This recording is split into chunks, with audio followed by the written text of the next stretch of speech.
What's going on, Tommy? You taking in some college hoops here, day one of the tourney? I have been. You guys picking any winners out there? Arcan told me I think Arcan had a winner in his bracket. He was bold and went with like a 10 seed, I think he said. Yeah, he went way out on a limb. State too, so. Oh, that's what it was. He had a 9 seed over an 8, Tom. It was very bold. That's how to walk that shaky limb, Christian. I know. It's hard to.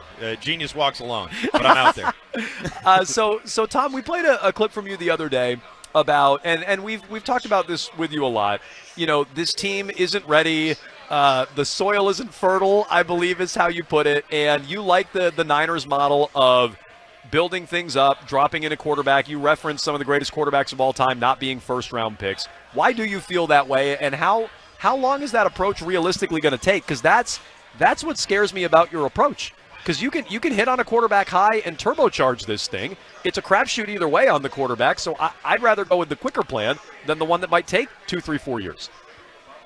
See, I don't think that is the quicker plan, bringing in the quarterback, unless he's transcendent and he's going to be a tide that lifts all boats. To me, unless you have that player, and Jaden Daniels has a greater likelihood of being that, I think, than Drake Maye because of his unique skill set. But to me, if you have a wide receiver and a left tackle and you take a secondary corner opposite Gonzalez, then you're in a much better position to put a quarterback in a plug and play.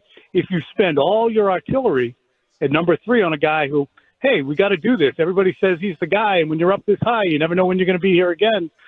That's the easy thing to do.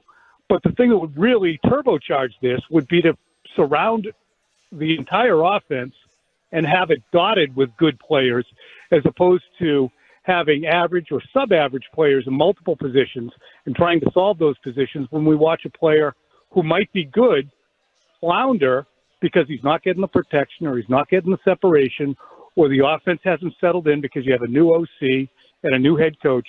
To me, the smarter thing to do would be to give yourself more draft collateral going forward.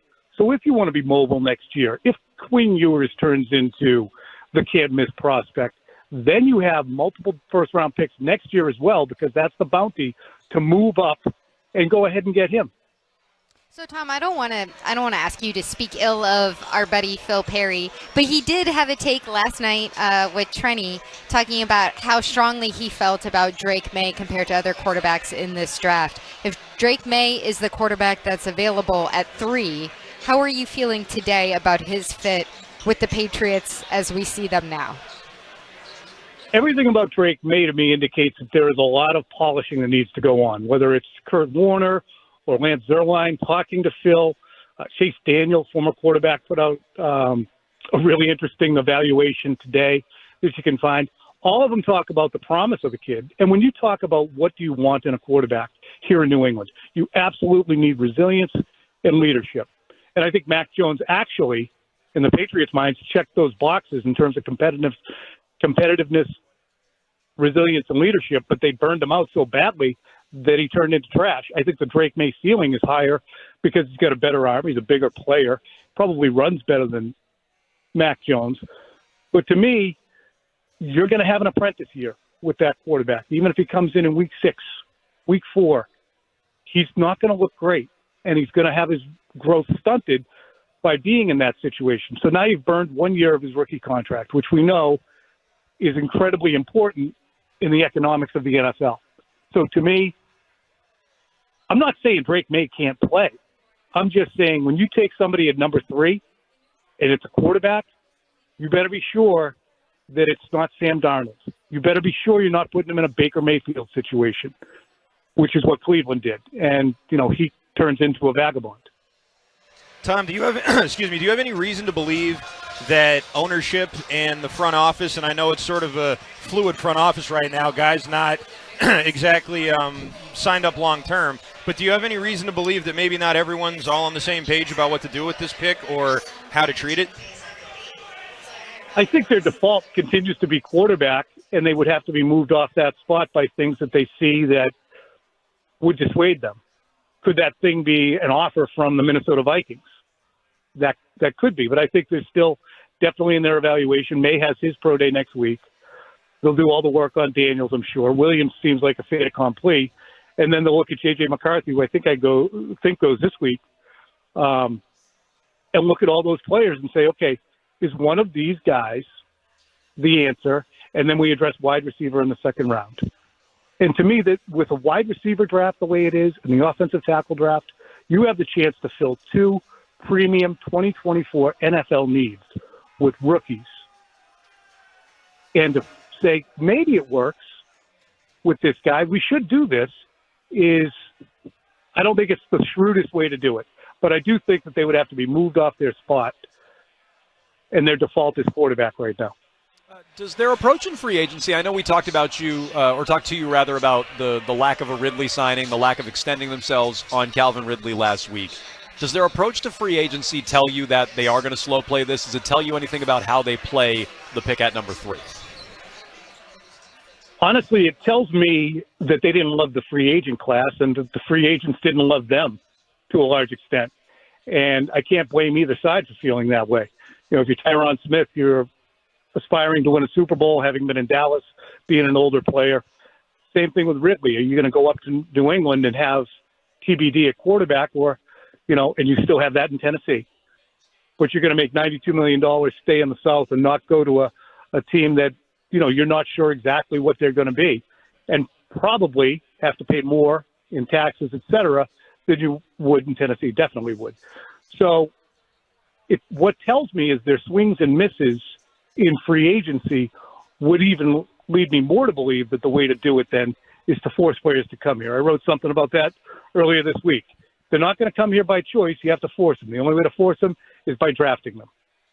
Okay, but what about the trade market? There was a little smoke out there yesterday that they may be looking at veteran wideouts, somebody that they could bring through the trade market. How realistic is that to you, especially considering the draft capital that they hold, that you would have to assume that they would give up for one of these receivers if they could even get them to shake loose in a trade?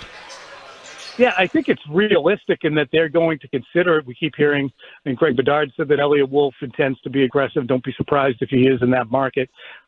Again, opinion-wise, I think giving up a premium pick, first or second rounder, for a T. Higgins or a Brandon Ayuk, you're then going to have to turn around and sign him to a contract that will dwarf Calvin Ridley's. And then on top of that, you've given up draft collateral. You're now paying him a ton. And what if he says, no, I'm not going to re-sign with you guys? He runs the risk then of seeing his numbers go down from 90 catches to 60 catches and 900 yards instead of 1,200 yards. So I think you might get resistance from the players who they would trade for coming here. I mean, they'll come, I'm sure. I wouldn't think otherwise. That doesn't generally happen. But with a wide receiver heavy draft, why do you want to go and sign somebody you have to give $65 million in guaranteed money to when you can get a guy on a rookie contract if you trade down? Trade down, get your wide receiver. Trade down, get your offensive tackle. I don't love the Jacoby Brissett for an entire year. I'm sure you guys don't either. No. That's why I think the Justin Fields thing was a little bit of a miss, especially after the free agent market settled. You know, so, I mean, I could see them trying to make that move, but I think it's foolhardy, and to me, it's a little rudderless. Pick a lane. Which one are you going to be? Tom, we saw a dinner with Kendrick Bourne celebrating his new contract and Bailey Zappi making a little speech there for him. It seems like the players really like Bailey Zappi, and he's very much still here and still on the roster. Is there a place for Bailey Zappi on this team next year?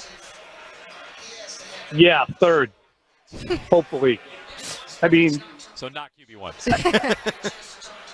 I mean, we got enough intel last year about Bailey Zappi and his extended play at the position. He's not better than Drake Maye. He's not better than Jacoby Brissett. So to me, he would slot in at third, and I think that's probably where most people would conclude that he probably belongs. Do you feel differently? I mean, look, I'd rather watch Zappi than Brissett. I mean, Brissett couldn't get off the bench last year in Washington, so I would rather – I'd at least like to see a battle between those two. If you're not starting the number 3 pick or you're trading back and you're waiting on your quarterback, I personally would rather see Zappi, but I'm probably in the minority there. Yeah, I'd be open to it. I'd be open to seeing the improvement that he makes because nobody's a closed book by 24 or 25. His third year in the league. Maybe he plays better with less dysfunction in the offensive room.